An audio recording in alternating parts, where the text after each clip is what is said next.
Good morning, everybody. Welcome back to Living Traditions Homestead. It is a gorgeous fall morning here in Missouri, and we are so excited that you have decided to join us this morning. Today is going to be kind of a typical day for us here on the homestead with you guys. We have a project to do this morning. We're so excited to have you guys along for it. But we're going to start with chores. We're going to start with all the animal chores. Yeah, it's been a while since you guys have seen a lot of the animals on the homestead. We've been busy with other things. You guys have been enjoying that. But, you know, in the background, the animals and everything else that goes into having a homestead continues to go on. We've had some moving around of animals, so we just want to take you guys with us this morning so you can see how everybody's doing, and we'll give you some updates on things that you guys haven't heard about for a while. So you guys, let's get started on chores. So let's start off with letting the birds out for the morning. They are anxious to get out.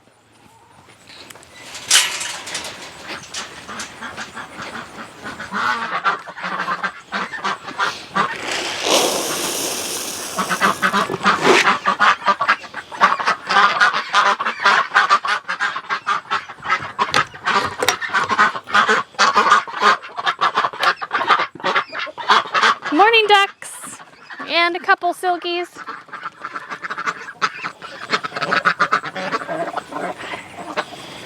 Next up are the chickens.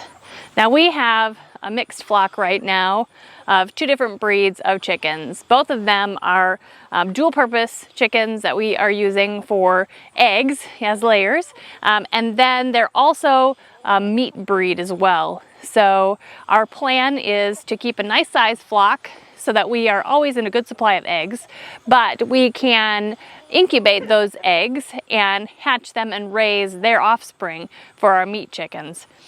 The first breed that we have in here are the American Bresse Chickens. They're the white chickens with blue legs, and the other breed is the cuckoo Malines. What they don't know is that today they are going to have new flock mates join them. And that is the project that we're going to be working on with you today. Good morning, chickens. I know that you're excited to come out. Come on.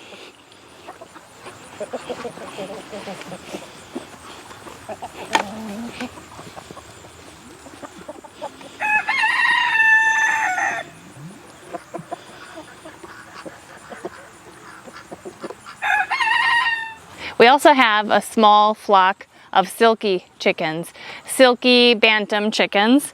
I think that they're so cute and fluffy. Last Mother's Day, Kevin bought me some silky chicks. We raised them up. Now they have their own little hoop coop here, and we have them behind some electric because we have some calves, some beef calves in here, and it protects their food. And if they're feeling a little threatened, they have a place to run away and be safe.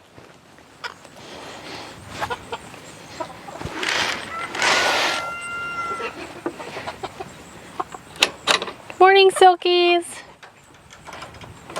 Come on out.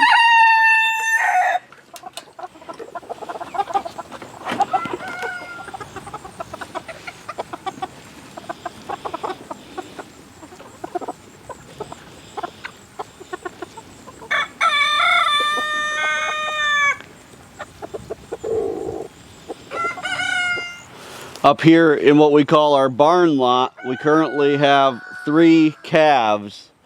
These are calves that we weaned from their mothers just a few weeks ago. About a month ago now, honestly. They've been living up here in the barn lot. We call this the barn lot just because it's a little paddock right here by our milking barn. It's really just what we use as kind of a holding pen when we want to separate certain animals.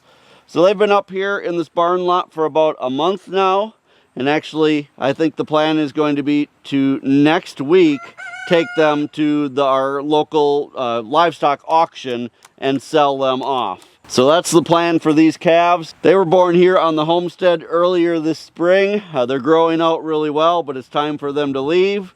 We have all the other herd in another spot right now, so these guys are finally weaned. You can hear they're not calling for their moms anymore. They're very content up here. All right, there's nothing that we really need to do with them this morning. Let's head in and take care of the rabbits.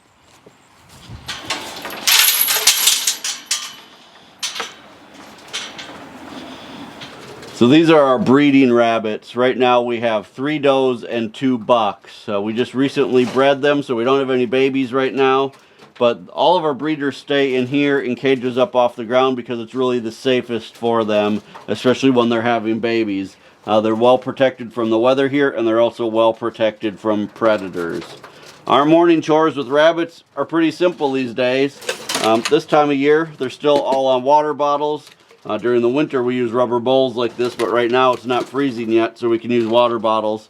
So we just go through, see who needs water for the day. If they need water, we bring their water bottles. We just keep a 55-gallon drum of water in here. That way we don't have to walk back and forth to the nearest water hydrant very often. This is how we do it even in the winter, because typically these barrels don't freeze. Maybe during the coldest part of the winter, occasionally they'll freeze too much to be able to dip water out of. But most of our winters here, we can still dip water out even in the winter. Might have to break a little ice on top, but there's always water down in them. So this is just the fastest way for us to be able to fill water every morning. All right, now we'll just go back. Give everybody their filled up water.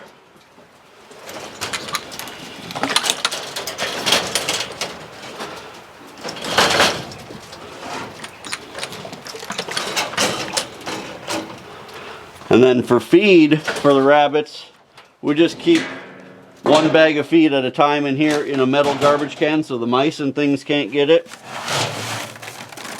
We use one of these rubber bowls. We don't free feed our breeder rabbits because they will get too fat and not be able to breed very well. So what we do is every morning we fill just the bottom section of their feeder. Probably about a ½ cup or so of feed every day per rabbit. And a lot of times they don't even eat all of it in one day. So that tells you there, right there, that they don't really need, they don't need a whole lot. They'll eat as much as they need. But we don't want them to get fat.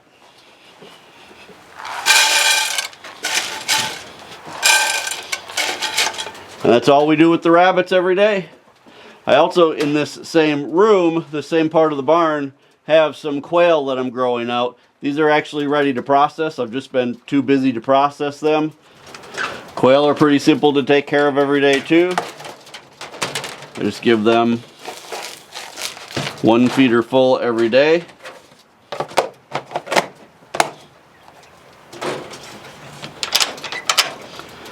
And looks like they need water this morning as well. So we do water for them the same way we do for the rabbits. Just dip it out of the blue barrel and fill their water back up. And that water will last them probably 3 or 4 days before I need to fill it again. All right, let's head out and take care of the pigs. Good morning, girls. How are you this morning? Hi, Myrtle.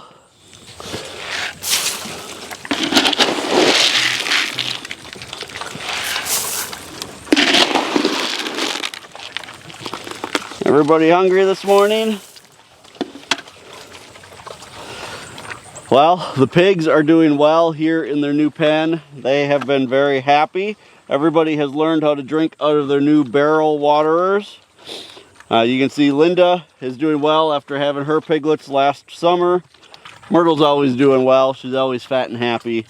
And then this little one that we're raising up right here, her name is Shirley. Actually a piglet from our old pig Donna's litter. Donna ended up developing a hernia and we couldn't breed her anymore, so we had to take her to the processor, but this is one of Donna's babies. We're evaluating her to see if she'll be a good breeder. Now, we won't be able to breed her because we only have one boar, which is her dad. But if she ends up being a good breeder, we will sell her down the road as a registered IPP breeder. So that's why we're kind of holding her back to see how she ends up doing. Linda, this one here, she will end up actually going in with Charlie, our boar, in just a few more days. so that she'll have a good litter of piglets for us in the spring. Speaking of Charlie, let's go see how he's doing. Good morning, Charles. How are you this morning? Now you may notice as well that here at the new property we're not using the feeding stations that we used to use in our other pig pens, and a lot of you have asked why we're not doing that. I have talked about it before, but just to kind of give you guys a recap, the feeding stations ended up, in some ways they were really nice. They allowed us to be able to have one place to feed the pigs. It kept them from doing as much rooting because they weren't trying to get every little piece of feed off the ground. But because of the weather that we have here, they just didn't hold up well. So with the price of lumber, I couldn't justify rebuilding them every few years. And so I've decided to just go back to, feeding them on the ground. They're pigs. Pigs love to play in the dirt anyway, so they actually like to eat off the ground. So it's not a big deal to feed pigs on the ground. So that's why we've moved away from those feeding stations, and we've also gone back to using the barrel style waterers. We have them on these plastic pallets. That way if any water does drip, they actually don't root around the sides of the barrel. The water will drip into the pallet and they won't be able to root the ground up around the barrel. So that's worked out really well. Now a lot of you have asked why we have the nipples on the barrels pretty far up. Why don't we put them all the way down at the bottom so that the pigs can drink the entire barrel full of water? The reason that we do that is because by having them up like this, it leaves enough water at the bottom of the barrel that these are heavy enough that the pigs won't push them around when they're empty. If you let all of the water drain out of the barrel, then when they're empty, the pigs start to push them around and they'll break them and everything else. This way, there's enough weight in there that it will continue. So we're out here every day, twice a day anyway, to make sure that they're filled up, so it's not a big deal. All right, we've got a few things to do with cattle this morning. First thing we're gonna do is we're gonna go try to find all of our beef cattle so that we can count them and make sure everybody is here. And then our bull, Tex, also needs a bale of hay this morning. Well, looks like all of the beef cattle are up here right now. So I'm gonna call them. Looks like they're done kind of grazing for the morning and they're just kind of lounging around. So I've got some what are called cattle cubes here for them, which are just a big grain cube that looks like this. I'm gonna call them so they'll all come up and hopefully want to eat some cubes, and then we'll be able to count. If everybody's here, we should have our 10 mama cows and we should have 7 calves up here. All right, let's call them and see if they'll come up. Come on, cows! Come on!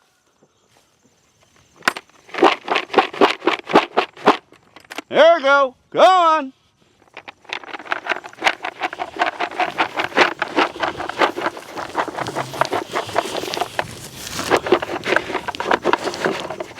Come on, cows!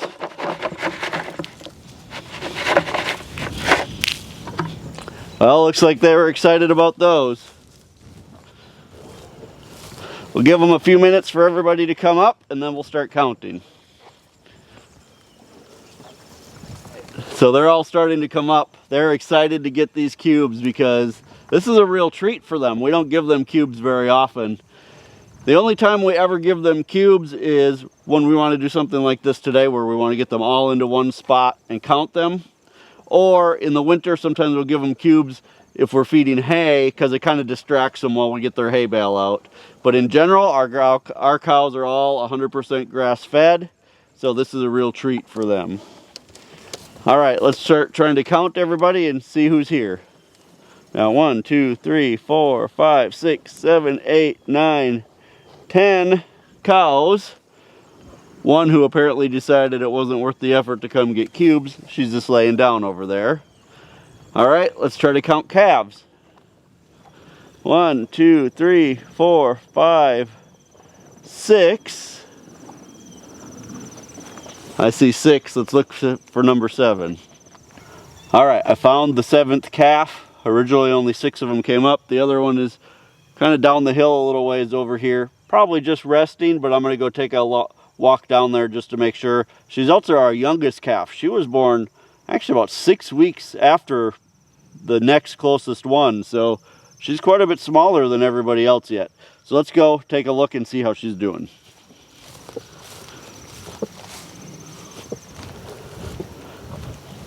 Hey baby, are you okay down here? Yeah, you're just busy eating, aren't you? Why don't you go up by everybody else? You're getting big. You're not little anymore. No, you're getting big. There you go. You need to go by everybody else.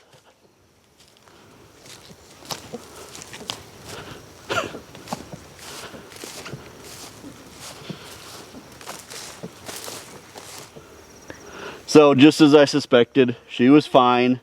The thing is, on the sides of the hill, there's still green grass. So she was down there enjoying some nice green grass yet, while everybody else came up here to get cubes. So I guess she's a smart one. Now, one thing I wanted to show you guys, because I don't know how many of you are aware of this, but in Missouri, we actually have prickly pear cactus, and we have a lot of it growing on our place. So I was just walking right here and noticed this patch of it right here. We actually have quite a bit of prickly pear cactus growing on our homestead, which I didn't know it would grow when we get, you know, as much snow and freeze as we get here, but it actually does really well. Here's a bunch over here as well.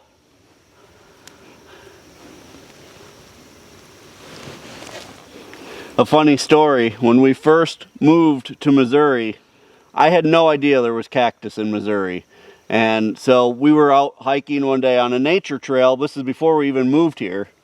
And just to be funny, I said to Sarah, I said, I'll give $1 million to the first person who can find a cactus. Because coming from Arizona, I didn't think there was any way we would find cactus in Missouri. We didn't take 10 steps before Sarah goes, there's a cactus. And I thought she was just kidding. Looked down and there's a cactus. So I still owe her $1 million. I'm trying to figure out a way to pay it off, but hasn't happened yet. But we have cactus here in Missouri. All right, so it looks like all of the cattle are doing good. The next thing we need to do is go give Tex, our bull, a bale of hay, because he's in a separate paddock this time of year. He's done doing his job for the year, which is hopefully getting all of these girls pregnant. And so he's off by himself for this time of year. Let's head over and give him a bale of hay. Before we go give Tex a bale of hay, I just want to tell you guys that that little calf that Kevin scared up the hill, she's our youngest heifer calf, and we'll be holding her back. As long as she grows great, we'll be holding her back to be a permanent part of our herd. She is the sweetest, cutest calf ever. I really been struggling finding the perfect name for her. She's just so sweet and so cute, and I just want like the perfect little sweet cute name for her. We don't ask for suggestions on animal names very often, but you guys, could you help me find the perfect cutest, sweetest little name for that heifer calf? If you think of something, just put it in the comment section below. I'm really open for suggestions because I've been thinking about it for a couple months and just have not figured out the perfect name for her. We brought a bale of hay over for Tex. You can see Tex, he's our big bull. He's turning out to be a great bull. He's gonna stick around for a while. Now the way that we like to give Tex hay is that I like to distract him with some cubes. So I'm gonna actually walk down this alley right here, give him some cubes a little ways away so that we can get in here with the tractor. Tex has never been aggressive, but he gets very excited when we're bringing him a new bale of hay. And he's so big that even though he wouldn't try to hurt you or wouldn't be hurting you on purpose, he's just so big that if he gets too excited and runs into you, he could hurt you. He could even kill you because he's just so big and strong. So it can always be better safe than sorry with an animal that size. You can also see that the bale of hay that I'm bringing him today is kind of an ugly bale of hay. Two things happen to this bale of hay. Every year when we bale hay or when our neighbor bales hay for us, there's one or two bales where the wrap that goes around the bale doesn't go on perfect. This was one of those bales. But also, one of our mama cows somehow got through the fence into the hayfield right after we baled hay and started to eat off this bale of hay. So in the winter or in the fall when we start to feed hay, we always try to feed these kind of messed up bales first, because if they get in the weather, they're gonna not last as long. So we're gonna feed this one to Tex today. All right, I'm gonna go give him these cubes and then we'll take his bale of hay in. Come on, Tex. What's going on here, buddy? There you go. All right. Luckily, he's a slow eater, so by the time he's done with those cubes, I should be able to have his bale of hay in there.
One thing we haven't talked about in a while is our dairy cows.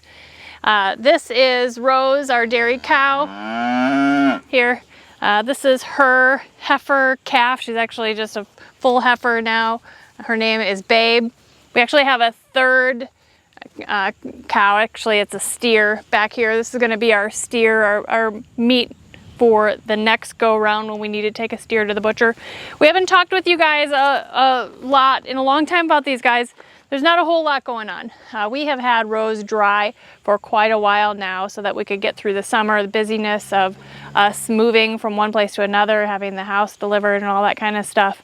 And we are just going to be flat out honest with you about this. We've had a really hard time getting her pregnant. We have had her artificially inseminated or AI'd many times.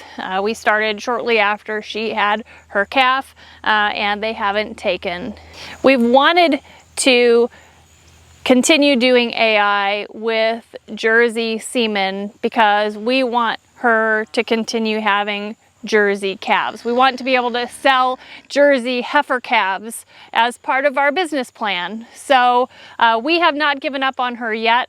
There's a very good chance that she's pregnant right now. The last time we AI'd her was probably about 60 days ago, and we have not seen any activity between the rest of the cows that are with her, the steer and her heifer, to indicate that she is not pregnant. So as soon as we get the calves that are up in the barn lot sold at the livestock auction, we can bring these guys back up into that area, which will allow us to get her on the milking stand, take a blood sample, and send that off to see if she's pregnant.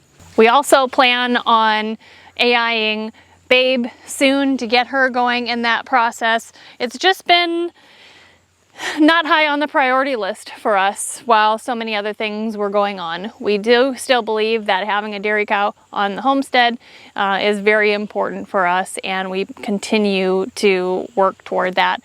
But you guys, I just wanted to come out and tell you what's been going on and some of the problems that we've been having, and we're not going to give up. We still want dairy cows on the farm, and so we just got to keep plugging along. So over next to us, we've got two of our chicken tractors. We've been raising meat chickens and chicken tractors, these particular ones, for many years, and they work really well for us. We have our flock of American Bresse chickens in here split into roosters and hens. All of the roosters are in this pen and all of the hens are in this pen. It's about an even split of 20 and 20. So we have about a total of 40 chickens. Now these chickens are all about 10 weeks old. We showed you guys when we moved them out here several weeks ago.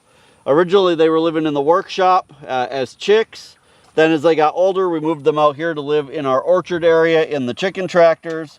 But now it's time to decide which of the hens are going to join our permanent flock. As of right now, we only have 3 American Bresse hens that are old enough to be laying. So we're going to try to keep another dozen of these hens. And now they're not going to be laying for another probably couple months. They may not even start to lay until spring, because they're going to come kind of the age to start laying over winter. So they may not start laying until spring, but that's okay. But we're going to pick out 12 of them today that are going to join our permanent flock.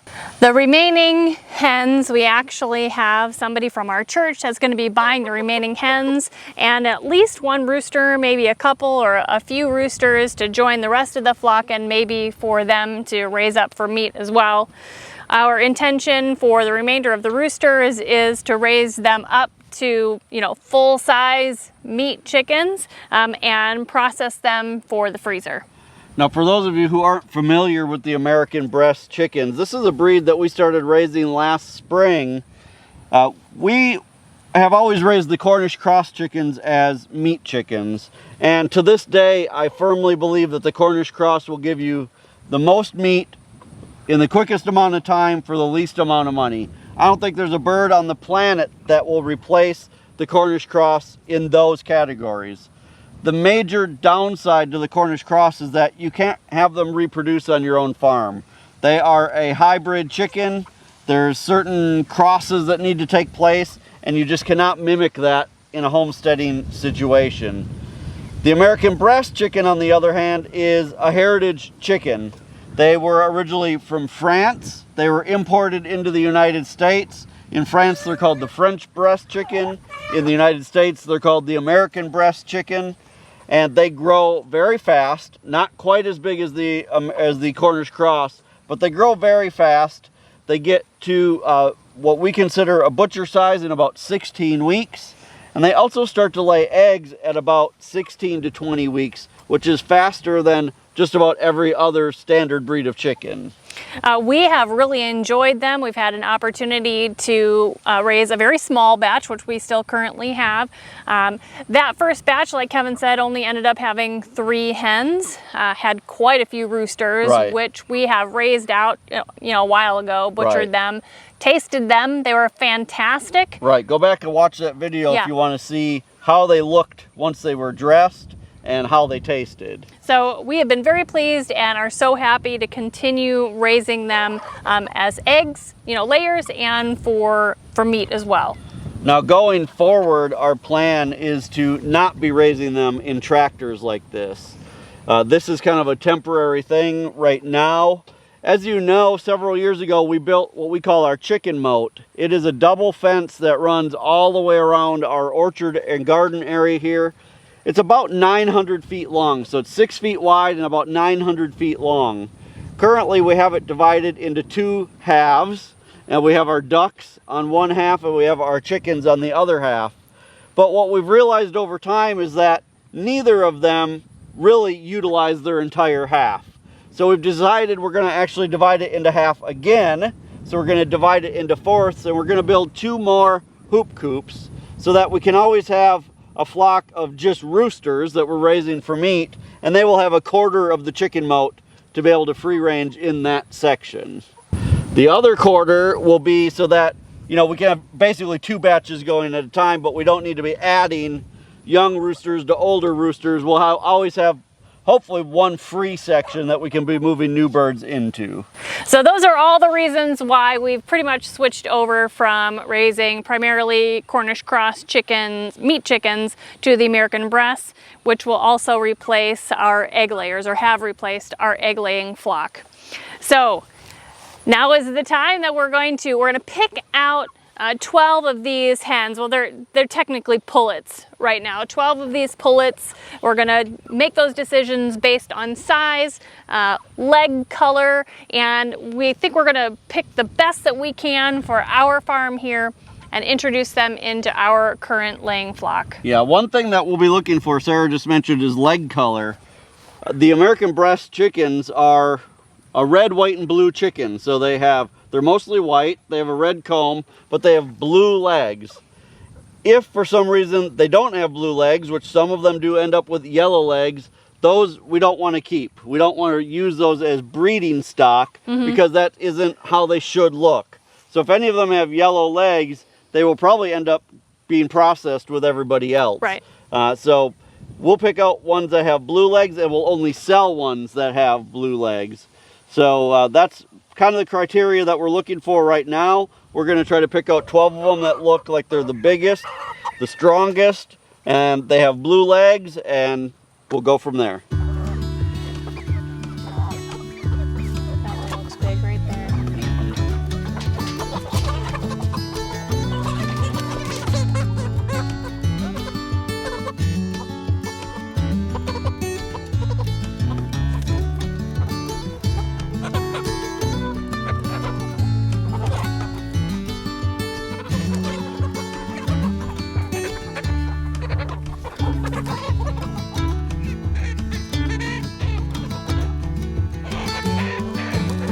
All right, we've got the first 6 that we're gonna take over. We're gonna put these in one of the hoop coops, the hoop coop where our current flock of chickens lives.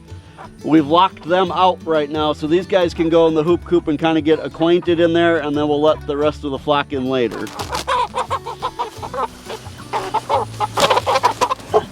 Now, we have found that after years of raising chickens that around 10 weeks of age is about the best time to introduce new chickens to a flock. So that's why we're doing these at 10 weeks.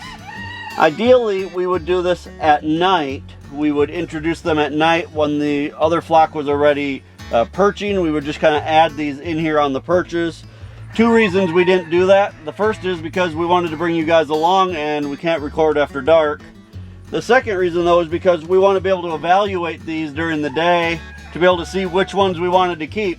And we really didn't have a way to do that during the day and separate them until nighttime. So we just decided to do it all during the day. I think it'll be just fine. All right, so we're going to take these hens out. All right, let's go get another 6. Yes.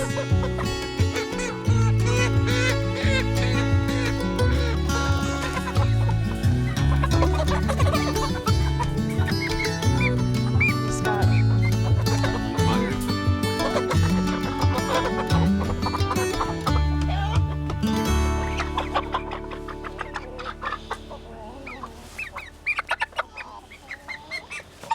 All right. Well, so far there's not a whole lot of scuffling. Everybody seems okay. We anticipate there's going to be scuffling. Right. Everybody has to get used to each other, and that's just the way it is with chickens. Well, and animals in general when Right. you introduce new animals. Right, and the hens need to establish a pecking order, and that's Right. where that phrase comes from. It's a natural order of who's in charge and Right. who's not. As long as they're not causing significant harm to each other, you know, they're not actually trying to kill each other, and it's just a matter of them establishing that order. We'll just leave them alone and everything should work itself out within usually 24 hours. Right. So this is actually a really pretty big moment for us when it comes to this flock. You know, we've been trying to get to this place to have, you know, a fairly sizable flock of the American Bresse chickens. Right, yeah, we were a little disappointed when on the first, we ordered a dozen chicks to begin with. Straight run. Straight run, and only ended up with 3 hens out of a dozen chicks. So we were a little disappointed about that. But then, like we told you in a previous video, it was such a blessing that we were able to get almost another 50 chicks from Buddy and Jen at North Star Farms. And it just ended up being perfect timing. And now we're able to get to the numbers that we want before winter. So not only will this be a blessing for our family that we can become sustainable with our own chicken meat, but it will allow us to kind of grow this part of our homestead business. Right. Selling fertile eggs and maybe chicks, maybe pullets. We'll Right. have to just see how that goes, but now we're in a really better position to get that all started. Right. So you guys, that's where we're going to wrap up today's video. Thank you so much for spending some time with us today. It has been a crazy few weeks here on the homestead, and we're just so glad that you are along for it. If you're enjoying our videos, if you're enjoying the lifestyle that we live, we hope that you will hit that subscribe button before you leave. Don't forget to give this video a thumbs up. And as always, the absolute best way that you can help us is just by sharing our videos on all of your social media. Until next time, thank you so much for stopping by our homestead. Take care, and God bless. God bless.